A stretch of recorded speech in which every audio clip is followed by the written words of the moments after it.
Сериозно доцни изградбата на новиот покриен пазар во Виница. Планираната динамика, објектот да биде готов во период од 12 месеци, веќе еднаш беше пролонгирана. И покрај анекс договорот, што минатото лето меѓусебно го потпишаа општината и изведувачот, со кој беше даден нов рок за реализација на градежните работи, очигледно е дека активностите се одвиваат исклучително бавно. На 18-тата седница на Советот на општина Виница се поведе подолга дискусија околу состојбата со изградбата на пазарот и дали воопшто може да се планира рок до кога тој ќе биде завршен. Која е разликата од затечената состојба претходно и која е состојба денес? Што е направено? Колку 4 стуба, 5 стуба, 10 стуба дигнени со колку са средства потрошени за изградба на пазарот? Мислам, поразително е. Да го поканем изведувачот и конечно не на секој совет да го збориме ова прашање, да ни разјасни ситуацијата. Која е причината за тоа што не работи? Дали знае кои се неговите крајни рокови? Дали може до крајните рокови да го реализира проектот или не? Реално не може да се заврши за една година. Ние после продолжиме го рокот уште една година, затоа што немаше некој видлив напредок. Умеѓу време цените на градежните материјали драстично се зголемија, така да фирмата која што изведува едноставно не ја одговара да работи под тие услови и цени што се склучени со договор. Динамиката е слаба. Сега може да видите дека се стубовите, не сите, ама голем дел се веќе завршени, останало уште неколку стубови да се завршат, темелите се веќе ставени, така да динамиката не е у некоја кој знае колку напредна фаза, за да биде завршен до крајниот рок месец јуни 23 година. Постоја можност да се раскине договора на штета на изведувач со активирање на банкарска гаранција. Значи сега наредниот период ќе видиме, кога се уште неколку месеци, а понатаму ќе мислиме сите заедно на кој начин да го завршиме пазарот. Мора да се размислува и за дури за измена на проектот, за да добиеме некоја пазар што ќе биде и личен, значи, ама да биде и функција. Ние да почнеме да даваме градоначалник и вашите можности, раскинувајте договори, тражете банкарски гаранции, може вие како општина и ние сите ќе бидеме у добивка. Ние ќе ги чекаме сега они 2 стуба 2 години, ајде уште 2 стуба 2. Нема проблем, ако не ви се нарисува проектот, а имате законска можност, изменете го проектот. Не ни требаат гаражите, окей. Направете помал проект, измени у самиот проект, нема проблем. Ние ќе гласаме. Значи не мора да биде проектот како што беше ставен 21 на сликите ние што го видевме. Кој вика дека мора? Ние викаме, да се направи. Ако ви е многу, скратете, договорете, викнете ги тие извидувачи. Според техничкиот проект, во затворениот дел на новиот пазар во Виница беше планирано да има дукени за продажба на овошје, зеленчук, млечни и месни производи, а на отворениот дел да се постават тезги за продажба на секаков вид производи. Пазарот треба да обезбеди оптимална функционалност со примена на потребните стандарди за ваков вид комерцијални објекти. Според се уште актуелниот технички проект, треба да се води грижа и за придружните потреби на граѓаните, како што е паркинг простор, како и пристап за лицата со посебни потреби. Според првично подпишаниот договор со изведувачот Промонтинг од Скопје, покриениот пазар во Виница требаше да биде завршен до крајот на јуни минатата година. Со анекс договорот, рокот беше проложен за уште една година. Имајќи ја предвид сегашната состојба, повеќе од јасно е дека роковите нема да бидат испочитувани, а довршувањето на објектот останува отворено прашање. Владата се уште ги чека анализите на Министерството за економија, кои треба да покажат дали после лебот, тестерините и млечните производи ќе има и замрзнување на цените на шеќерот, оризот и јајцата. Ваквата можност кон крајот на неделата ја најави министерот за економија Крешник Бектеши, кој истакна дека доколку се утврди дека цените на овие производи не се намалени во однос на оние по кои се продавале на 1 март, владата ќе донесе иста мерка како и за другите основни прехранбени производи, односно ќе ги замразне. Според вице-премиерот за економски прашања Фатмир Битики, се чека што ќе покажат анализите за ценовните движења, пошто ќе се донесе и владината одлука. Скоро при крај. Ќе почекаме да стигнат официјално од Министерство за економија за да ги дискутираме на влада.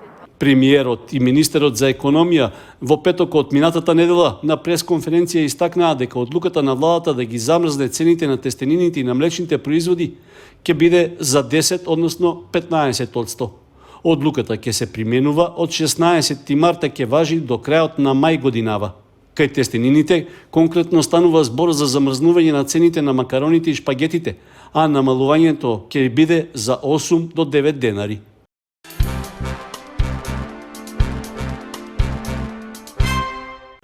Случајот со изградбата на делницата од планинскиот пат од местноста Крушка кон училиштето во село Полаки ќе има повторна судска постапка. Причина за тоа е што Врховниот суд на Македонија неодамна донел решение со кое го прифаќа барањето на општина Кочани за ревизија на судската одлука, со која од општинскиот буџет требаше да се исплатат пари на изведувачот кој неквалитетно ја завршил работата. Се работи за комплетирање на втората фаза од патот во должина од 940 метри, а зашто општината кон крајот на септември 2019 склучила договор вреден 6 милиони и 100.000 денари во нето износ со фирмата КОП Инженеринг од Скопје. Таа била избрана како најповолен понудувач на тендерската постапка. По завршувањето на дел од почетните градежни работи, како подготовка за наредните фази, на изведувачот му биле исплатени околу 2 милиона денари. Во меѓувреме, поради неповолни временски услови, изградбата се пролонгирала, а по продолжувањето на градежните работи биле констатирани сериозни неправилности, пошто од фирмата Концепт ЕУ од Кочани, која е избрана да го изврши надзорот, било побарано работите да прекинат и да се поправат грешките. Без оглед на тоа, изведувачот КОП Инженеринг продолжил со реализација на градежните работи, а подоцна покренал судска тужба против општина Кочани за да ги наплати преостанатите околу 4 милиони денари. По тужбата од фирмата изведувач и судските пресуди во негова корист, што ги донеле Основниот суд во Кочани и Апелацискиот во Штип, општината требаше да ја плати сумата, иако патот не е довршен според договорениот квалитет. На седница на Советот на општина Кочани во средината на минатата година беше побарано да се направи ревизија на целиот случај, односно да се поднесе приговор до Врховниот суд поради претходно донесените судски одлуки. Највисокиот судски орган во државата ги зел предвид сите укажувања и донел поинаква одлука од одлуките на пониските судови. Нејасни се причините поради кои пониските судови не го ценеле вештиот наод и мислење од вешто лице ДС, дипломиран градежен инженер, во кое е утврдено дека втората времена ситуација не е подпишана и заверена од инвеститорот и од надзорот, поради голем број забелешки во градежните дневници за неквалитетна изградба на тампонскиот слој, подпишани од надзорот и потврдени со сите испитувања, и дека нема документ кој докажува дека неправилностите при градба се отстранети. Исто така, нејасни се и причините поради кои судовите не ја земале предвид ни изјавата на надзорниот орган љј, каде јасно наведува дека тужителот не ја постигнал нивелетата и поради тоа нема соодветна дебелина на тампонот, како и тоа дека технички прием на патот не е направен, бидејќи не се извршени сите градежни работи по количина и квалитет. Се наведува меѓу другото во решението на Врховниот суд. Со тоа, целата постапка се враќа на почеток, при што врховните судии нагласуваат дека правостепениот суд, односно Основниот суд во Кочани, треба да ги има предвид укажувањата, по истите да постапи и да направи сестрана анализа и преоценка на изведените докази, а во корелација со договорот за јавна набавка. Машко лице од Кочани е осомничено дека неовластено на интернет објавило видео снимки со експлицитни содржини за жена, поради што полицијата презело соодветни истражни мерки. Од Министерството за внатрешни работи информираат дека на 13 март во полициската станица во Кочани бил извршен службен разговор со 40-годишниот ГП од Кочани. Тој е осомничен дека во периодот меѓу 9 и 10 март на социјалните мрежи објавил видео со 33-годишна жена на која биле прикажани експлицитни содржини. Полициски службеници од одделението за внатрешни работи по добиена судска наредба извршиле претрес во неговиот дом. При тоа пронашле и одзеле лаптоп компјутер, како и мобилни телефони. За нив постои сомнение дека се поврзани со извршеното кривично дело. По комплетирањето на случајот, против 40 годишниот ГП ќе биде поднесена соодветна пријава.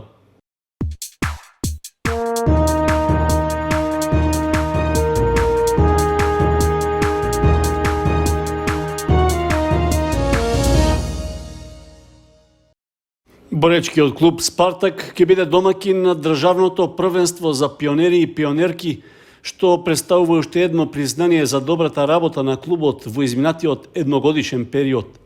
Организатор на првенството е Македонската боречка федерација во соработка со клубот од Кочани, а ќе настапат борачи во конкуренција У15. Надпреварите ќе се одржат в сабота со почеток од 11 часот во салата Сашо Лазарев Чапо. Според пропозициите на првенството право на настап имаат борачи родени 2008 и 2009 година, а регистрирани за настапи во 2023 година. Државно изборно првенство во борење за пионери и пионерки до 15 годишна возраст во Кочани се одржа и минатиот месец. Тогаш борачкиот клуб Спартак настапи со 13 борачи, при што Дарјан Павлев во категоријата до 57 кг го освои првото место и избори пласман во репрезентацијата на Македонија до 15 годишна возраст. Во женска конкуренција пак Славица Митева во категоријата до 42 кг беше втора, а трети места освоија Андреј Соколов во категоријата до 48 и Филип Ангелов во категоријата до 75 кг.